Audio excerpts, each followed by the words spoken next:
Panoorin nyo ito. Bumabagyo at bumabaha ng biyaya sa 2nd District. It is because of our dear Speaker. Kaya may AX dahil ni Speaker. Kaya may AKAP dahil ni Speaker. Kaya may tupad dahil ni Speaker.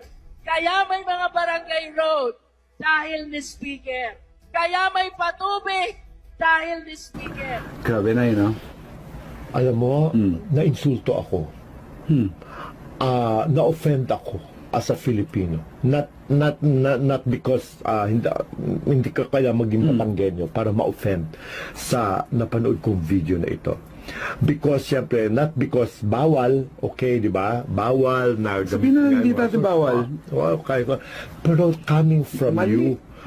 you, Congresswoman Luis Tro, maling-mali. Para bang you're talking about walang AX kung walang speaker. Walang tupad kung walang speaker.